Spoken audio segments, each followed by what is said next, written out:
देखो भैया, पुर्तगालियों के बाद भारत कौन आए हैं? डच। तो डच ईस्ट इंडिया कंपनी, ठीक है ना। अच्छा, हम ये कह सकते हैं कि भारत आने वाले पहले यूरोपीय कौन थे? पुर्तगाली थे। तो भारत आने वाले अगर फर्स्ट यूरोपीय की बात की जाए तो कौन है? पुर्तगाली। और पुर्तगालियों के बाद भारत आने वाले दूसरे यूरोपीय कौन थे? डच थे। कौन थे? डच थे। अब ये जो डच थे ये कहाँ से आए थे? तो डच जो थे ये भाई साहब किस देश से आए हैं? ये आए थे हॉलैंड, या दूसरा नाम क्या है इसका? नीदरलैंड। ये हॉलैंड या नीदरलैंड देश से आए थे, ठीक है ना। अच्छा, नीदरलैंड की राजधानी क्या है? इसकी राजधानी है एम्स्टर्डम। एम्स्टर्डम, ठीक है ना। ये किसकी राजधानी है? नीदरलैंड की। अब दूसरा पॉइंट सुनना भैया, भारत पुर्तगालियों के बाद कौन आए? डच यात्री, ठीक है ना। अच्छा, डच यात्री भारत आए तो कुछ कंपनी लेके आए होंगे, तो इन्होंने कुछ व्यापारियों के साथ मिलकर एक कंपनी बनाई।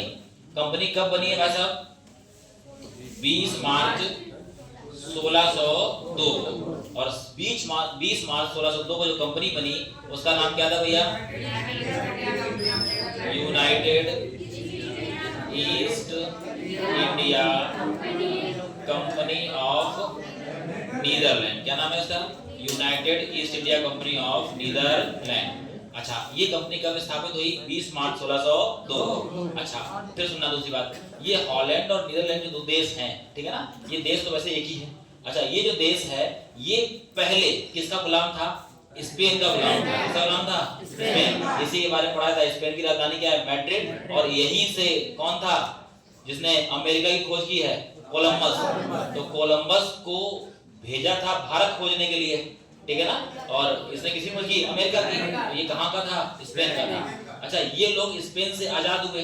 आजाद हुए थे लगभग 1580-81 में। 1581 किससे आजाद हुए हैं? स्पेन से।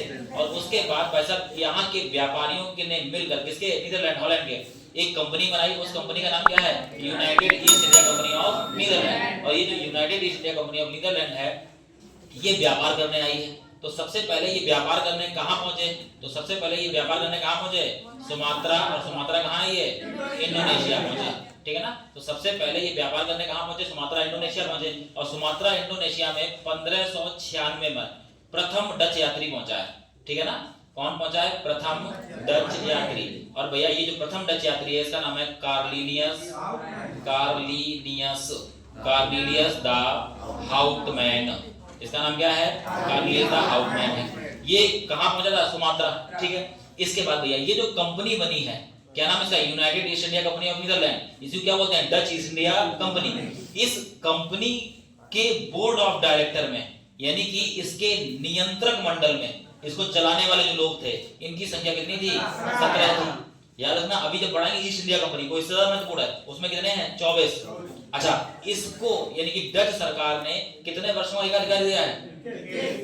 एकाधिकार। यानी कि नीदरलैंड वालों ने, सरकार ने, डच सरकार ने, हॉलैंड सरकार ने इन लोगों को यानी यूनाइटेड ईस्ट इंडिया कंपनी को 21 वर्षों का एकाधिकार देके भेजा है।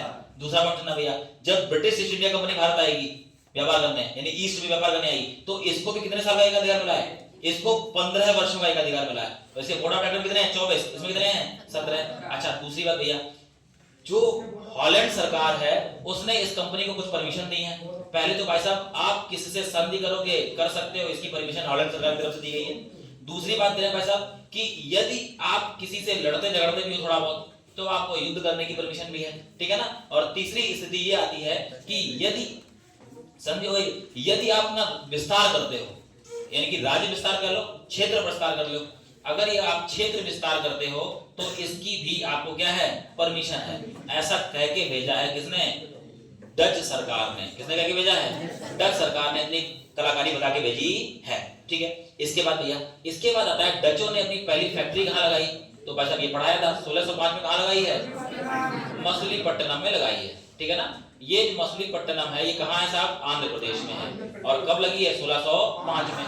एक बात ये हो गई। अच्छा, इन डचों ने वेस्ट बंगाल यानी पश्चिम बंगाल, केवल बंगाल है, बंगाल, इन डचों ने अपनी बंगाल में पहली फैक्ट्री कहाँ लगाई थी? पीपली में, और पीपली में फैक्ट्री कब लगी है भैया? 1627 में। तो डचों ने अपनी पीपली में फैक्ट्री कब लगाई है? 1627 में। इसके बाद भैया, इसके बाद आता है डचों ने अपनी सूरत में फैक्ट्री कब लगाई है? 1616। डचों ने सूरत में अपनी फैक्ट्री कब लगाई है? 1616। ठीक है। अच्छा, इसके बाद भैया, इसके बाद साल है 1610। ध्यान सुनना भैया, 1610 से पहले तो महत्वपूर्ण ये है 1610 है, एक है 1510। याद करो, ये भाई साहब पिछले वीडियो पढ़ाया था, क्या पढ़ाया था? 1510 में यूसुफ आदिल साहब बीजापुर का, इससे गोवा छीना है। किसने छीना है? पुर्तगालियों ने। और पुर्तगालियों के किस गवर्नर ने छीना है? Alfonso de Albuquerque. ठीक है ना? अच्छा, इसने क्या छीना है? गोवा। वो साल कौन सा है? 1510। दूसरी बात आई थी भाई साहब, दूसरे विजयनगर साम्राज्य के कौन थे? कृष्णदेवराय। कृष्णदेवराय से संधि हुई है 1510 में। और काय की संधि हुई है? भटकल में किला बनाने की संधि हुई है। और ये बदले में क्या संधि थी कि ये घोड़े भेजेंगे और घोड़े के बदले में क्या बनाने को मिलेगा? किला बनाने को मिलेगा भटकल में। तो ये संधि करने वाला 1610 में कौन है? Alfonso de Albuquerque. ठीक है ना? ये 1509 से और 1515 तक रहा था। ये वही काल 100 साल बाद चल रहा है। ठीक है ना? तो 1610 में कहां का राजा है? चंद्रगिरी का राजा है। और कहां पर? पुलिकट में। कहां पर साहब? पुलिकट में एक फैक्ट्री लगाने की किसको परमिशन मिल रही है? डचों को। किसको मिल रही है? डचों को। अच्छा, जब परमिशन ले ली तो भाई साहब फैक्ट्री लगाई गई। कहां पे? पुलिकट में। ये जो पुलिकट में फैक्ट्री लगाई गई, इसे डचों ने अपना क्या बनाया? हेडक्वार्टर, मुख्यालय बनाया। और ये जो मुख्यालय बनाया, अब यहाँ से उन्होंने अपने कामकाज प्रारंभ किए। और जो कामकाज किए उसमें भाई साहब यहाँ पर सिक्के ढाले गए। तो यहाँ पर कुछ स्वर्ण सिक्के ढाले गए, जो सोने के सिक्के यहाँ ढाले गए, स्वर्ण सिक्के। इन्हें क्या बोला गया भैया? पैगोडा।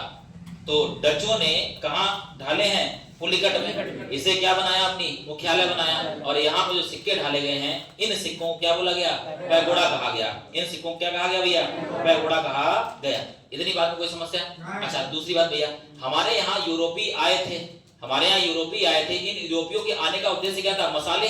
मेन उद्देश्य क्या था? मसाले थे। दूसरा उद्देश्य क्या था? ईसाई धर्म का प्रचार करना। दूसरा उद्देश्य क्या था? ईसाई धर्म का प्रचार करना। अच्छा, इन लोगों ने इस बात को बदल दिया। हमारे देश में यूरोपीय क्यों आए? सबसे पहले तो भाई साहब मसाले चाहिए थे, दूसरा ईसाई धर्म का प्रचार करना था, भौगोलिक खोजें करनी थी, अपना उपनिवेश स्थापित करना था, इसलिए है। ठीक है ना? लेकिन इन्होंने थोड़ा उलट काम कर दिया। इन्होंने मसालों के स्थान पर भारतीय वस्त्रों को निर्यातक वस्तु बनाया। क्या बनाया? निर्यातक वस्तु बनाया। अब ये जो इन्होंने निर्यातक वस्तु बनाया भाई साहब, तो यहाँ से बढ़िया से क्या एक्सपोर्ट किया गया? कपड़े और एक्सपोर्ट किए गए। कपड़े एक्सपोर्ट करने के लिए बनाओगे पहले तो इन्होंने कपड़े बनाने के लिए एक जगह है बंगाल में, कासिम बाजार। क्या नाम है इसका? कासिम बाजार। ये जो भैया कासिम बाजार है, यहाँ पर इन्होंने एक रेशम फैक्ट्री लगाई है। क्या की फैक्ट्री लगी है? रेशम फैक्ट्री लगी है। ये जो फैक्ट्री लगाई गई थी, इस फैक्ट्री में उस समय पर कितने लोग काम करते थे? लगभग 3000 लोग काम करते थे। और यहाँ से भाई साहब ये बना के और अपने देश में क्या ले जाते थे? कॉटन ले जाते थे। कहानी सुनाई तो बताया था, इंडियन कॉटन जो था तब भी और अब भी यूरोप के लिए बहुत अच्छा, बेस्ट क्वालिटी का है। और बहुत अच्छा ये लोग इसे मानते हैं और बढ़िया सा क्या करते हैं? इंपोर्ट करते हैं हमारे देश से। जो रेशम रूट बताया था आपको, रेशम रूट टिका किस पे था? इसी रेशम था। यानी चीन और भारत वाले क्षेत्र से बढ़िया रेशम खरीद के कौन ले जाता था? यूरोपीय ले जाते थे। और इस रेशम बाजार के बाधित होने पर ही ये पानी के रास्ते से बाहर को खोजा गया था। ठीक है, इतने में कोई समस्या भैया? अच्छा, डचों की जो व्यापारिक व्यवस्था थी काय पे थी? सहकारिता या कार्टेल पद्धति पे थी। सहकारिता या कार्टेल पद्धति।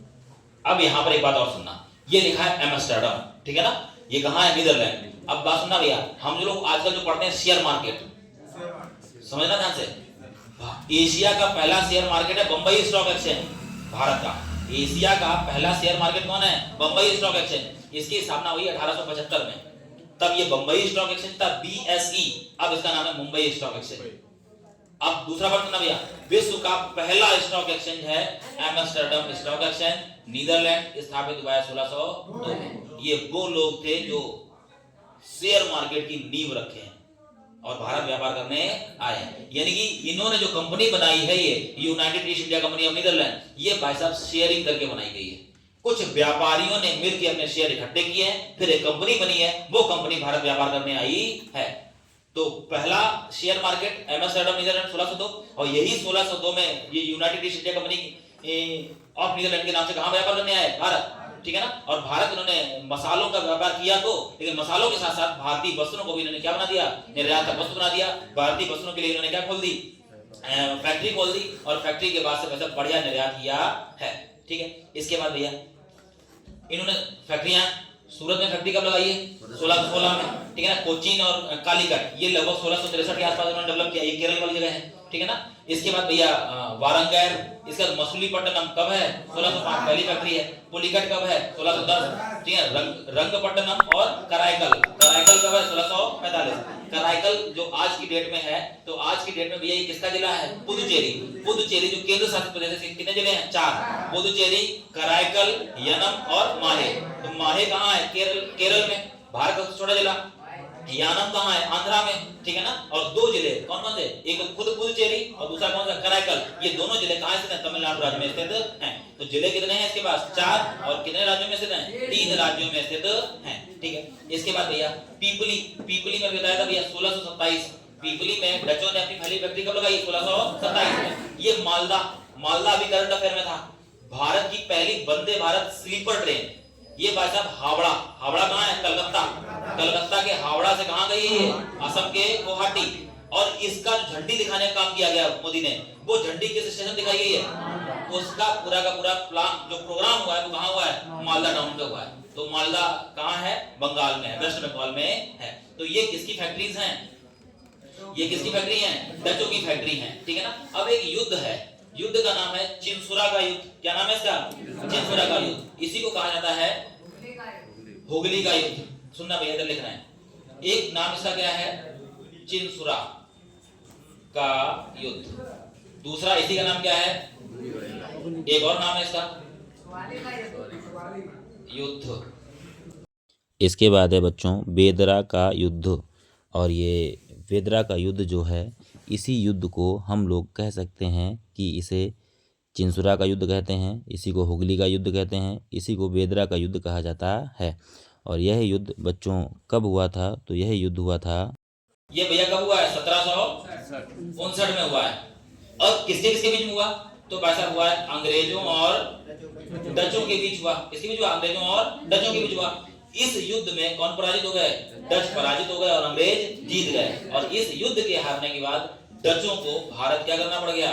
छोड़ना पड़ गया। या हम ये कह सकते हैं कि इस के बाद भारत से डचों की शक्ति क्या हो गई? समाप्त हो गई, ठीक है ना। तो इतना कार्य किसने किया है भारत में? डचों ने किया।